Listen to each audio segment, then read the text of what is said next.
Terran the God 3 here, and welcome back to Pokemon Sun and Moon Anime Reviews. Today we'll be doing the review of episode 30. This episode is titled, Lily, Take Good Care of Pikachu. Episode is basically this. The gist of it all is that each of the trainers, and the episode starts off with a race with all the Pokemon. Each of the trainers then show to have a great bond with all their Pokemon, which is the setup for what's going to happen. Professor Kukui basically states, yo, everybody's going to be switching Pokemon for about a day. Gives you all time to get used to other people's Pokemon and learn how they act, and which in normal standards, if this was real life and this were pets, it'd be very dangerous. But it's not, it's Pokemon, so it's cool, I guess. But yeah, so people's primary Pokemon are switching with other people's primary Pokemon, which is kind of weird though, because Ash is the only one with the largest roster of Pokemon out of everybody here, because Kiawe only has like Turtonator and Charizard, Lana only has Popplio, Sophocles only has Togedemaru and Charjabug, and then Lily only has Chiron, the Vulpix, yeah, and Mallow only has Steenie. So it would have been kind of cool if they had just switched up a little bit more Pokemon, but they don't have more Pokemon to just switch up like that because it's a large cast and they need balance. So obviously Ash's Pikachu is going to be the thing to switch out, and it's with Lily's Vulpix Chiron. So we see other Pokemon swap out. Mallow ends up getting Togedemaru, Sophocles ends up getting Steenie, Lana ends up getting Turtonator, Kiawe ends up getting Popplio, stuff like that. And after that, they all spend time with their Pokemon, but the primary focus here is Lily and Pikachu, because it's supposed to exemplify the fact that Lily can't touch other Pokemon except for Chiron. Well, the episode jumps around a little bit from here to there, and it shows that Pikachu is enjoying itself at Lily's house, but can never touch Lily, because every time he tries to, Lily gets all frozen up. So then afterwards, Lily stops and thinks about it and goes, yo, how can I get Pikachu to have a closer bond with me? Like, how can me and Pikachu have a closer bond? Meanwhile, we see Ash with Chiron, and I like this attention to detail. Chiron won't really do anything that Ash wants because it's sort of distance off from a lot of people and Pokemon, and will only participate if Ash's Litten does the thing first.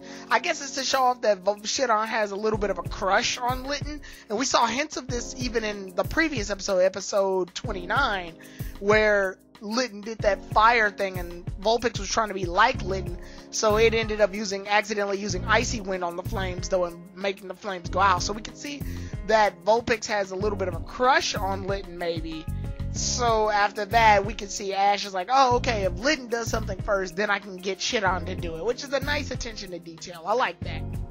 We cut back to the main plot with Pikachu, and Lily figures it out. The one way to get in a closer relationship with Pikachu will be to battle with it. So she does just that. She has Pikachu battle off against James the butler and his Oricorio.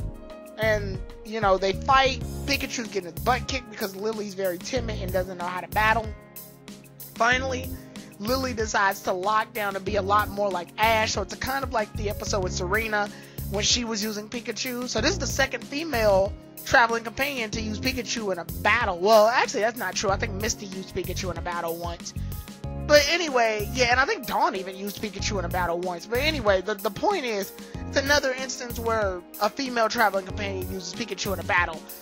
And she ends up actually doing some really good hits on Oricorio, and they somehow win. But anyway, overjoyed, Lily ends up hugging Pikachu, so now she can touch Pikachu. They have a bond together now. And then once we come back to the class, it shows each of the people have grown closer with their Pokemon. And it shows that Lily can touch Pikachu, Ash has gotten along better with Chiron. The two decide to battle, but with each other's Pokemon rather than their own, which I actually wanted to see that battle fall into fruition, but the episode ends right there.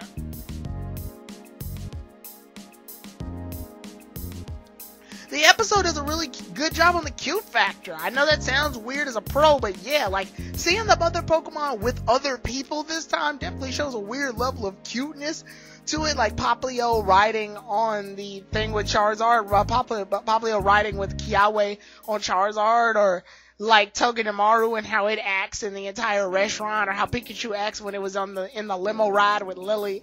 Like, yeah, and then Vulpix period with the whole Litten thing. Yeah, there's a lot of cute factors going on. Some debatably creepy, but mostly overall cute stuff going on within the course of that entirety of the episode. Yeah, really nice moments to see Pokemon with other trainers.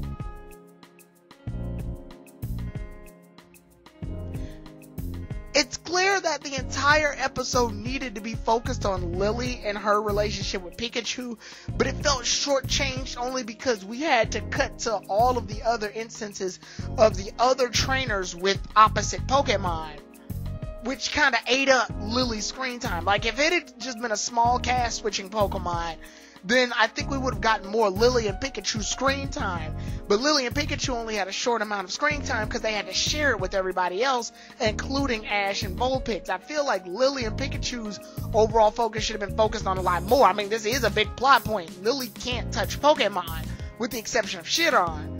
So we were hoping we could get that developed a little bit more, so, we could, get her character more developed, which she ended up getting the development anyway, but it felt sort of shortchanged because we were focusing on the other Pokemon. Granted, those moments were nice, but it felt like they ate up a lot of time. Like, I feel like the moments should have only happened once, but I think each moment with each trainer and Pokemon happened twice, which kind of conflicted with the whole, okay, this episode primarily focuses on Lily and Pikachu. So, I don't know, it was just, it felt like Lily and Pikachu didn't have much spotlight in this episode when the episode's supposed to be about them.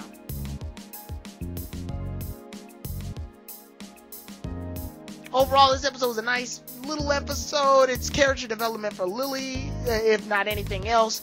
And it is good. It is good to see an episode like this actually come about. And it is one way to actually develop Lily's character. From what I see, Lily is the character that's getting the most development here. It's clear that they've made episodes specifically focusing on her development of not being able to touch Pokemon. And she went from not being able to touch Pokemon to being able to touch an egg, to being able to touch Shiron, to being able to touch Pikachu. So we are getting somewhere. Like, our characters actually is going somewhere.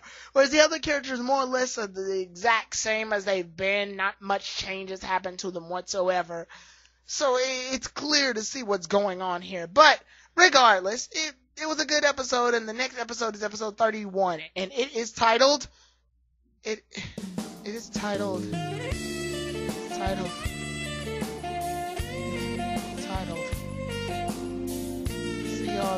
y'all then, everybody. Tyrone the Guy 3 out.